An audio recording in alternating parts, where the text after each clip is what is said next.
নতুন আলোর পথে সোমদত্ত। খ্রিস্টপূর্ব ষষ্ঠ শতকের মগধ রাজধানী রাজগৃহের ব্যস্ত বাজারে দাঁড়িয়ে তরুণ বণিক সোমদত্ত এক গভীর অস্থিরতা অনুভব করছিল।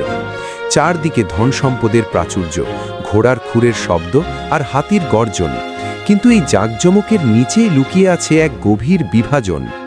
সোমদত্ত দেখছিল কিভাবে সমাজের উঁচু স্তরের মানুষরা নিচু স্তরের শ্রমজীবী মানুষদের ঘৃণা ভরে এড়িয়ে চলছে।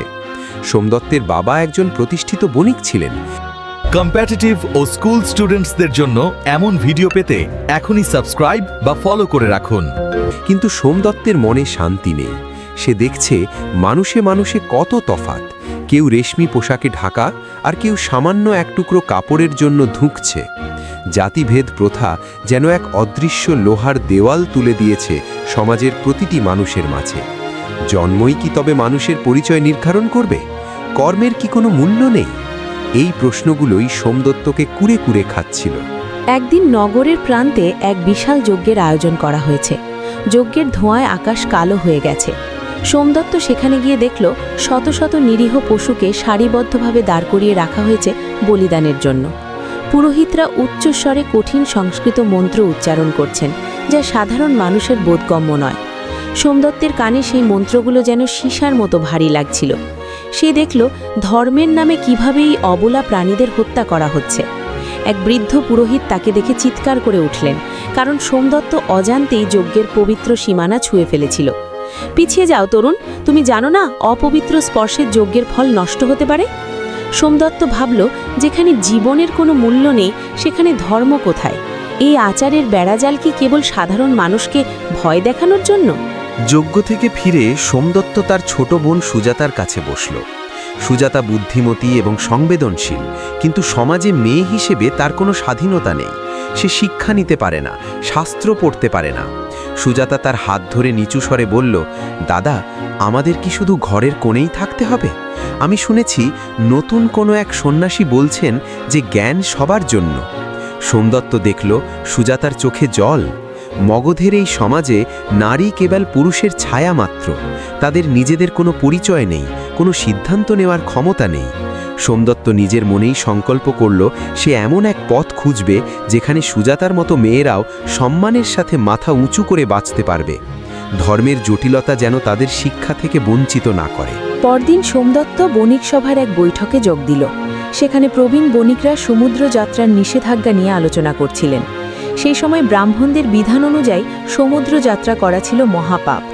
সোমদত্ত প্রতিবাদ করে বলল, কেন আমরা দূর দেশে ব্যবসা করতে পারবো না? কেন আমাদের ওপর উচ্চ হারে সুদ চাপিয়ে দেওয়া হচ্ছে? এক প্রভাবশালী বৃদ্ধ বণিক ধমক দিয়ে বললেন, শাস্ত্রের অবমাননা করো না সোমদত্ত। যারা সমুদ্র পার হয় তারা সমাজচ্যুত হয়। সোমদত্ত বুঝল এই রক্ষণশীলতা কেবল সমাজকে নয়, অর্থনীতিকেও পঙ্গু করে দিচ্ছে। নতুন উদ্যম, নতুন বাণিজ্য আর নতুন চিন্তাকে গলা টিপে মারা হচ্ছে পুরনো নিয়মের দোহাই দিয়ে। তার মনে হচ্ছিল এই অন্ধকার থেকে বেরোনোর কোনো কি পথ নেই? রাজগৃহের পথে পথে ঘোরার সময় সোমদত্ত খেয়াল করল ভাষার দেওয়াল সাধারণ মানুষকে ধর্ম থেকে কতটা দূরে সরিয়ে রেখেছে। মন্দিরের ভেতর পুরোহিতরা সংস্কৃত ভাষায় কথা বলেন, যা কৃষক বা সাধারণ কারিগরদের কাছে দুর্বোধ্য। সোমদত্ত একদিন দেখল এক ছোট্ট শিশু মন্দিরের বাইরে দাঁড়িয়ে করুণ সুরে বলছে, আমি শুধু জানতে চাই ঈশ্বর কি বলেন, কিন্তু আমি তো ওদের কথা কিছুই বুঝি না। সোমদত্ত অনুভব করল ধর্ম যদি মানুষের জন্য হয় তবে তা মানুষের নিজের ভাষায় হওয়া উচিত। প্রাকৃত বা পালি, যা সাধারণের ভাষা, সেই ভাষায় কি সত্য প্রচার করা যায় না? কেন সত্যকে কেবল এক বিশেষ শ্রেণীর জন্য কুক্ষিগত করে রাখা হয়েছে? সোমদত্তের মনে হচ্ছিল সে কোনো এক ঝড়ের অপেক্ষায় আছে যা এই সব জঞ্জাল পরিষ্কার করে দেবে। একদিন লোকমুখে খবর এলো নগরের অদূরে আম্রবনে এক মহামতি শ্রমণ এসেছেন, যার নাম উপালি। তিনি কোনো এক মহাপুরুষের শিষ্য এবং তার কথাগুলো সবার জন্য সহজ। সোমদত্ত কৌতূহলী হয়ে সেখানে গেল। বনের শান্ত পরিবেশে এক গাছের নিচে হলুদ বসন পরা উপালি বসে আছেন। তার মুখে এক অদ্ভুত প্রশান্তি। কোনো আড়ম্বর নেই, কোনো পশু বলি আয়োজন নেই। উপালি কোনো কঠিন সংস্কৃত নয়, বরং মানুষের পরিচিত পালি ভাষায় কথা বলছেন। সোমদত্ত মন্ত্রমুগ্ধ হয়ে দাঁড়িয়ে রইল। তিনি বলছেন, জীবন দুঃখময়, কিন্তু সেই দুঃখ থেকে মুক্তির পথ আছে। সোমদত্তের মনে হলো এই কণ্ঠস্বর তার অনেক চেনা, এই যেন তার নিজের মনের কথা বলছে। সোমদত্ত এগিয়ে গিয়ে উপালিকে প্রণাম করল। সে জিজ্ঞেস করল, হে আর্য, যজ্ঞের রক্ত আর কঠিন মন্ত্র কি আমাদের মুক্তি দিতে পারে? উপালি হেসে বললেন, অহিংসাই পরম ধর্ম। কোনো প্রাণীকে হত্যা করে নিজের কল্যাণ কামনা করা অর্থহীন। মনকে পবিত্র করো, মানুষের সেবা করো, তবেই নির্বাণ পাওয়া সম্ভব। সোমদত্তের বুকের ভেতর থেকে এক বিশাল পাথর যেন নেমে গেল। অহিংসার এই বাণী তার মনে এক নতুন আশার আলো জ্বালালো। সে বুঝল, সত্য কোনো আচারের দাস নয়, সত্য হলো মমতা এবং করুণা। পশুবলি আর বর্ণভেদ যে ধর্মের অঙ্গ হতে পারে না, তা উপালির প্রতিটি শব্দে প্রমাণিত হচ্ছিল। সোমদত্ত অনুভব করল, এই সহজ পথই সাধারণ মানুষের মুক্তির পথ। সোমদত্ত এবার জাতিভেদ নিয়ে প্রশ্ন তুলল। উপালি বললেন, নদীর জল যখন সাগরে মেশে তখন কি আর চেনা যায় কোন জল গঙ্গা আর কোন জল যমুনা? তেমনি ধর্মের পথে এলে কোনো ব্রাহ্মণ নেই, কোনো শূদ্র নেই, সবাই সমান। তিনি সোমদত্তের পাশেই বসে থাকা এক নিচু জাতের ঝাড়ুদারকে দেখিয়ে বললেন, এই মানুষটি আর তুমি, তোমাদের দুজনের হৃদয়ে একই করুণার বাস। সোমদত্ত দেখল সেই ঝাড়ুদারের চোখে জল। এই প্রথম কেউ তাকে মানুষ হিসেবে সম্মান দিল।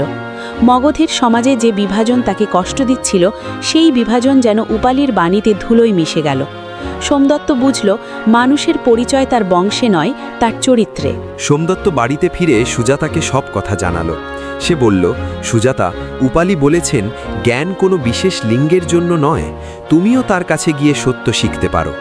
সুজাতা বিশ্বাস করতে পারছিল না। সে পরদিন সোমদত্তের সাথে আম্রবনে গেল। উপালি তাকে দেখে বললেন, এসো বোন, বুদ্ধের বাণীতে নারী ও পুরুষের কোনো বিভেদ নেই, জ্ঞান অর্জনের অধিকার তোমারও আছে। সুজাতার চোখ উজ্জ্বল হয়ে উঠল। সে দেখল সেখানে আরও অনেক নারী আছেন যারা নির্ভয়ে প্রশ্ন করছেন এবং শিখছেন। সোমদত্ত অনুভব করল, সমাজ বদলাতে শুরু করেছে। নারীদের এই মুক্তিই হবে আগামীর ভিত্তি। সুজাতা আজ আর অবহেলিত নয়, সে একজন শিক্ষার্থীর মর্যাদা পাচ্ছে। সোমদত্ত এখন এক নতুন মানুষ। সে তার ব্যবসা করে, কিন্তু তাতে আর লোভ বা শোষণের স্থান নেই। সে সাধারণ মানুষের ভাষায় মানুষের সেবা করতে শুরু করল। মগধের আকাশে এক নতুন সূর্যের উদয় হয়েছে। সোমদত্ত বুঝল, গৌতম বুদ্ধ আর মহাবীরের এই অহিংসা আর সমতার বাণীই হবে ভবিষ্যতের দিশারি। সে আর কোনো জাতিভেদ মানে না, কোনো কুসংস্কারকে ভয় পায় না।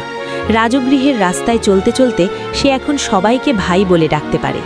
সোমদত্তের জীবনের একমাত্র লক্ষ্য হল মানবতা।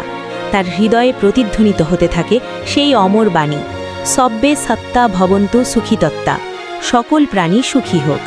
এই একতাই হবে নতুন ভারতের প্রাণশক্তি। কম্পিটিটিভ ও স্কুল স্টুডেন্টসদের জন্য এমন ভিডিও পেতে এখনই সাবস্ক্রাইব বা ফলো করে রাখুন।